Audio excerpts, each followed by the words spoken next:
Welcome everyone to this episode of the Palmetto Guardian. I'm Sergeant Chelsea Weaver, and today we have a studio full of guests. I'm going to let everybody introduce themselves, so let's start over here. Good morning. I'm Jennifer Wolff, and I'm a behavioral health specialist with the Army National Guard, representing the program today. On the private side, I'm a social worker and a certified trauma treatment specialist, 34 years out there in the mental health field. Awesome. Good morning. My name is Darryl Hammond. I'm a health and wellness coach with the South Carolina National Guard. And I am Kristen Riglietti. I am the suicide prevention coordinator for service member family care and the National Guard. Awesome. Well, I'm really glad that everybody was able to be here today. I know it's hard with 4 different schedules trying to get everybody together, but we definitely do have a really good topic to talk about. So let's just dive in. We're talking about Mental Health Awareness Month. Absolutely. I've always said that everything ties directly into mental health, and this is to bring awareness that mental health isn't just a mental issue. It's a physical, it's a spiritual, it's a holistic approach, and that's where together the different disciplines that we're going to talk about what we each have to offer in that area. So extremely important that if we don't take care of our mental health, then nothing else will work, basically. So important stuff. Yes. I want to go over to Kristen because you're a new face, obviously. So can you kind of go into what you do with the service member family care programs and all that kind of stuff? Yes, definitely. So I am the suicide prevention coordinator. So there's a couple different moving pieces with my job, but I work under the risk reduction team. So I work with substance abuse prevention as well. And we all work together to make sure that our service members are taken care of. So specifically with suicide prevention, I go out and I do the annual training for each unit in the state. I also make sure that each unit has suicide intervention officers. So those are people in the unit who are specifically trained in suicide intervention if there ever was a crisis situation. And then I also get to do stuff in the community and great stuff like this to be able to talk about suicide prevention in a holistic way, like Jennifer was saying. So things like substance abuse prevention helps against suicide, and things like health and wellness coaching helps against suicide. So I love that we all get to work together in different areas and different disciplines. Even though they're different, we work together to help take care of soldiers. Awesome. I'm glad you brought that up because I'm kind of curious, how does it work with the 3 different offices and being able to work together with this issue? As behavioral health specialists, we all have different regions across the state, and there's a representative for each area. We're all licensed mental health practitioners. How it works together is I feel like we can't adequately do our job without what Kristen provides in her shop or what Darryl provides in his shop. So in each region, we have that one-stop team, which has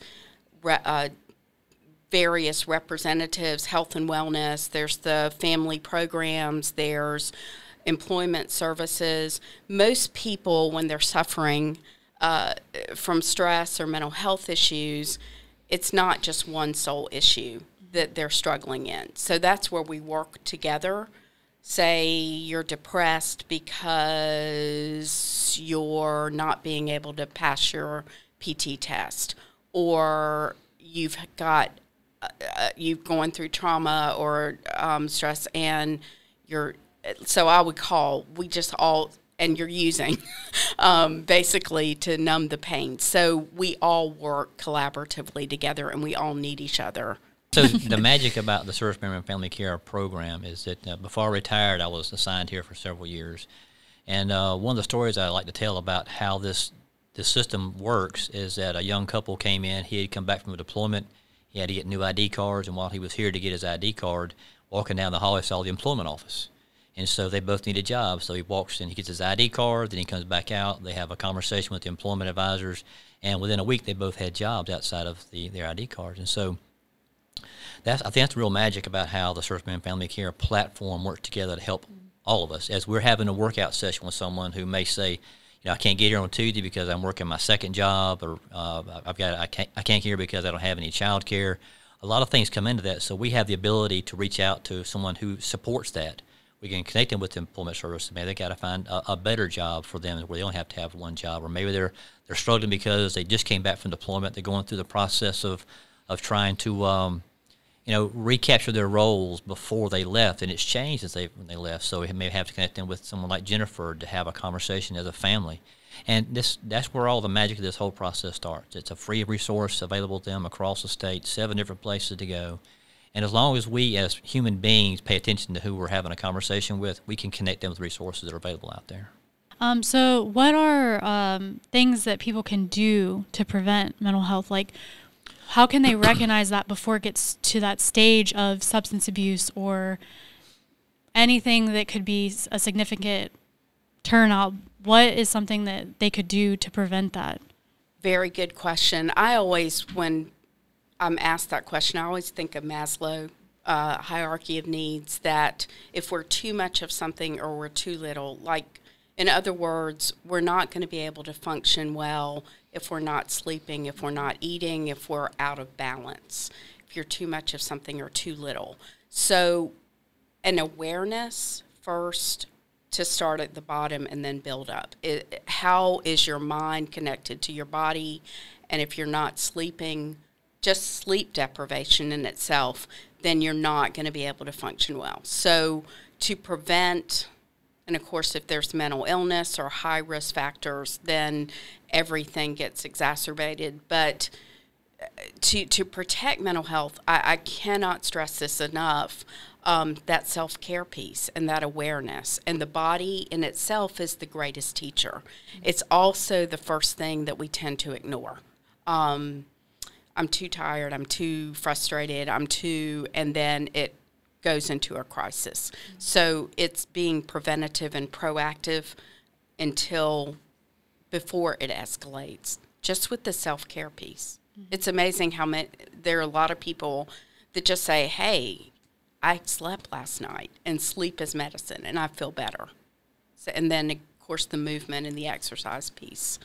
That's also what I like about our offices and how we work together is we can provide resources for self-care. So, like, especially Darryl's office, making sure that everybody's moving their body in a way that is helpful to them. Or speaking with behavioral health, maybe it is talking about trauma you've had, or maybe it's just talking about some stress management techniques, or how to better connect with your kids, how to be a better parent, how to be a better partner. And when I think what we often don't realize is those little things that stress us out on a daily basis accumulate over time, and they do take a toll on our bodies. So when we focus on those little things and take care of ourselves in ways that we kind of just sometimes do automatically, we don't even think of them as self-care, I think focusing on that also really helps with keeping our mental state in a good place. I wanted to add, and thank you, Kristen, that these are free services and it's all confidential. These are services we all bring our area of specialty to the table. You go out there, you pay a lot of money. And these are free services that you can access.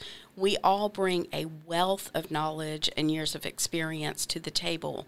So there's also, and I wanted to say this, there's the fear-based thinking that if you seek one of these disciplines, it's going to adversely affect your mental health. Your military career, and that stigma, and that if we can work through that we're all human, we all bleed. It's not, you're not broken by seeking assistance. We all need each other. And I'm glad you brought that up, because we've definitely talked a lot about stigma with everything that's military based, because we're in a new world, we're in a new generation. Things are not like they used to be. And but with that, over time, have you noticed within all of your departments that there's finally been a breakthrough with that stigma, or do you feel like it's still lingering around? I'll speak briefly to that. It's still lingering. There's the perception that if I seek mental health or behavioral health, my unit calls me the behavioral health lady. Miss Jennifer. I just call me Jennifer. It's all good. That somehow it's going to be reported, and I'm going to be perceived as weak or targeted. We're still, the more we talk about it, the less it will be the unknown. So it's so important to do that. I'm hoping it's getting less and less, especially when we look out, sadly, in the world as to what's all around us. And if we don't look at mental health and pay attention to that, if that doesn't get our attention, I don't know what will. Definitely.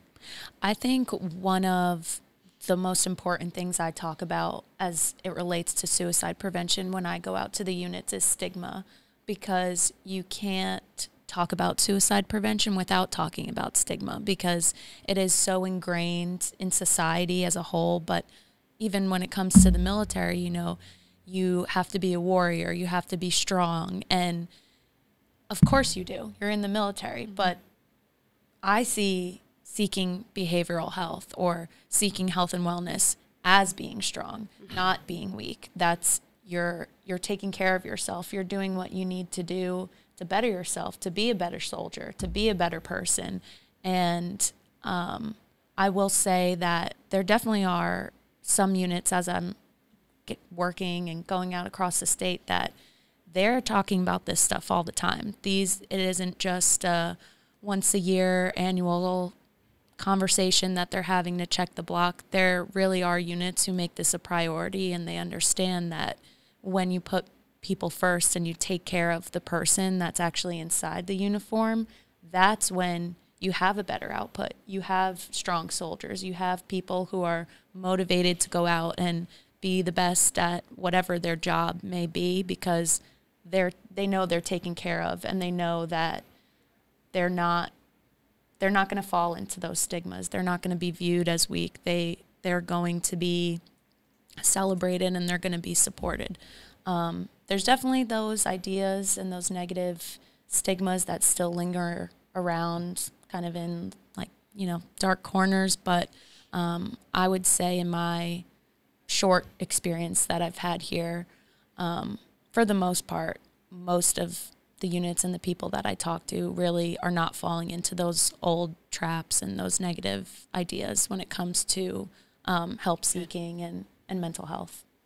Yeah, leadership at each place we go to is different, like Kristen commented on. But part of the process, from the squad leader level on up, is that how does a squad leader relate to those people in his squad, and how does the platoon sergeant relate to those and the squad leaders, and platoon leaders and platoon sergeants, and how they tie that back into the XO and the first sergeant. That it doesn't take a lot of extra effort to have a conversation with someone inside your organization by just saying, how you doing today? Checking on to where they are they still employed at the same place? Are things still going okay at home? And what's the status on your son who broke his arm 2 weeks ago? Is he doing okay? And those short conversations make a connection from person to person. And that's when the ability to have a comfortable conversation with them about what their struggles are allows them to connect with one of us, whatever service it is. And that's critical to overall success of the organization. I'm glad that both of y'all brought that up, because many times with these conversations, we talk about how units are so focused on just checking the blocks, because you have 2 days to get all this stuff done once a month. And so I'm glad, Kristen, that you brought up that you're seeing that evolution of the units finally putting in more work and effort into these issues, because with the last couple years and all these deployments we've been going on and stuff like that, there's a lot of going on, and people don't know I don't know if you're going through something. I don't know if Darryl's going through something. And I also like, Darryl, how you brought up the conversations, because that is a huge thing. The TAG and the DAG, they always will stop. Sergeant Major Kaiser, they'll stop you and ask, hey, how are you doing? They're very personable, and everybody thinks that you're just this one person in this big sea of fish, but in reality, they do care. And those little conversations are what set them apart from other leaders, because it's that connection. It's maybe that person was having a bad day and that made them have a better day because they just stopped to take 2 minutes out of their time to ask them a simple question. And those things stick with soldiers. And also, too, Darryl, what you were saying about having those conversations, you get better results when you have that connection with your soldiers, because they feel like they matter. And they feel like they can come to you whenever there's a situation, and they don't feel like they need to hide or be somebody they're not. And you get better quality work out of them because they want to be there, they want to succeed, they want to complete the mission. And those small things are huge. And so that's why I think it's a really good thing that we talk about this not on a yearly basis, but we talk about this all the time, because we do need to break that stigma. And it may never go away, but at least the more we talk about it, the more we can get the resources out there and they can put a face to a name. It's very beneficial because, like you said, Kristen, I loved it, that a soldier is stronger if they're asking for help that they need versus holding that in and it building up to the point where they just explode and they don't know what to do with themselves. Asking for that help makes you stronger because you're realizing that there is a problem and you're willing to fix it. So I just love all of it. And it's also for family members. And so it's not just for a soldier. And a lot of times, because of the stigma, and I just wanted to mention this, they're not going to walk in an armory. Okay, that's okay. Who do I have to walk in front of? We will, as behavioral health, we will meet them wherever they are when they're there. And not only them, but their partners, their children, and it can be everything from, hey, I'm using, to I don't want to live, to my kid's getting on my nerves and I need to talk about that, or I'm getting on my nerves and I need to talk about me. And just to have a safe place to do that is critical. That's also what I stress to the units a lot when I do plug behavioral health, and I'm like the biggest behavioral health cheerleader. Yes. I always make sure to mention it is for families also, and it can be whatever you want it to be. It doesn't have to be the traditional therapy. You're sitting on the couch looking up at the ceiling and let's talk about your childhood. It's whatever you need it to be. I think sometimes there's a misconception that there's this one way that, therapy happens, but it's really based on what that individual needs. So like Jennifer said, maybe it is just, I need somebody to talk to. I need somebody to listen. My kids are getting on my nerves, or my boss is really on my back right now, or whatever it may be, grief, or like you said, substance use or suicide, when obviously those high-risk things, but also just day-to-day stress. I think we often forget that we're all people. We all struggle at some point, and it's a free service that's available to everyone in the Guard. Now, before we go into the more in depth in the resources for each of your sections and like contact information and other things you offer, is there anything else that maybe we haven't talked about yet that any of you would like to bring up? I will say, talking about mental health awareness, part of that, like we've briefly touched on, is substance use and substance misuse. That can be a path that some people choose if they are dealing with mental health struggles, or sometimes that just happens. Something I wanted to highlight is with our substance abuse prevention program in the Guard, you can, if you do have a problem with alcohol or drugs, if you have no knowledge of a pending urinalysis coming up, you can self-refer yourself to our team, and we will get you into treatment local, wherever you may be, and that does not reflect badly on you. It is your sort of one get out of jail free card if you genuinely have a problem and you want to address that and start bettering yourself. I think that's something soldiers often don't know about or don't realize, but you can self-refer yourself, and that does not reflect badly on your record. As when you do self-refer, it doesn't come with any negative consequences from your commander or your command team. We're there to help also guide through that process, find a provider that works with your insurance, with your schedule, and make it so that people can get the treatment that they need. Now, have you had people who self-refer and they've been successful with yes. getting the help they need? Okay. Yes, more often than not, I would say. I would say very, very few people. And it depends what you mean by unsuccessful, because some people go to treatment and ultimately end up deciding to separate from the Guard, but I don't see that as unsuccessful. If somebody got treatment and was able to, get some sort of addiction or alcohol use disorder under control. And part of it's also really tough, and all of us do this to help navigate the mental health system. That's really hard to get what you need when you need it and to get it quickly. So part of what we do is advocate. Like, you don't have to have a behavioral health issue to call us. Sometimes it's, hey, I'm getting the runaround at the VA, or I'm calling this mental health clinic, and look, I'm on a waiting list 6 months. We can mainstream, we can navigate, we advocate every day to say, need it now. Mm-hmm. And that's so important that people get what they need when they need it. And also, too, with that, it's not just the person. It could be a friend, a family member. They can always reach out to you guys and say, hey, I have somebody that's in this situation. I don't know what to do with it. And you guys kind of help advise with that as well? Yes. Yes. Okay. Yes. Is there anything else that we haven't discussed that you maybe want to talk about? I think as far as finding ways to connect with people, our focus as a health and wellness team is to work on those soldiers that have failed the APFT or the ACFT. They're flagged for whatever reason. But that we also offer resource to those who are we call them performance athletes. They're just here to a different workout, a different process, a different program, just something unique. So they want to get them off whatever it is. We offer opportunity for them to train with them as well.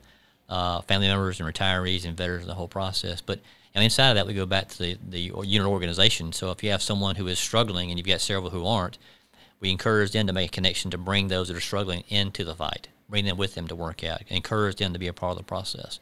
And that's the same for mental health, and the same for suicide prevention, the same for employment. All those things, the beauty of this whole thing is that we have ways of not only us being a resource, but them being a resource. The organization, the unit, the squad leaders, the platoon leader, whoever they are, being a resource to encourage people to be a part of a platform that's working for them.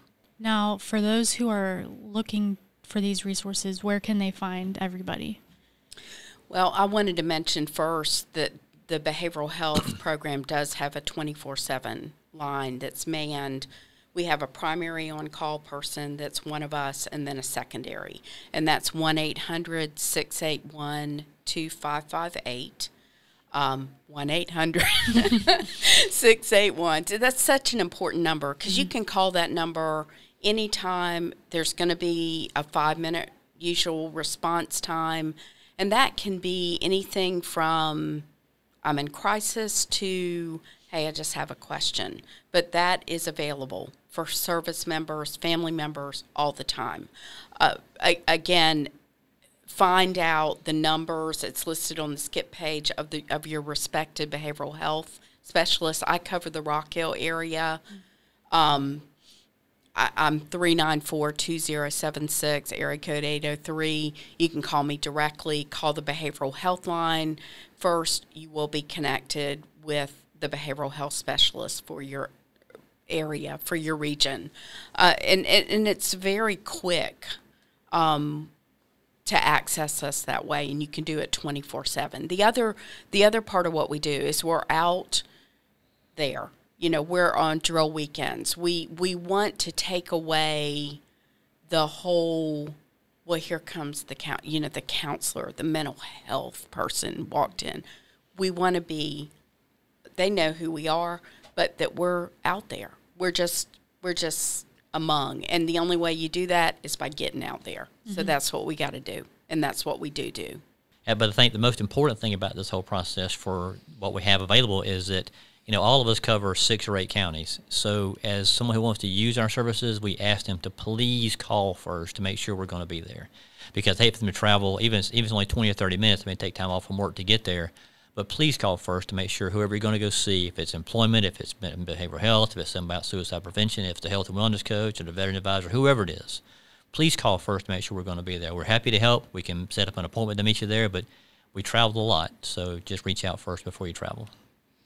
So the Suicide Prevention Office is located with substance abuse prevention, risk reduction, and the SHARP office. We're all in one office together at the Bluff Road Armory, where our office is off the drill hall floor.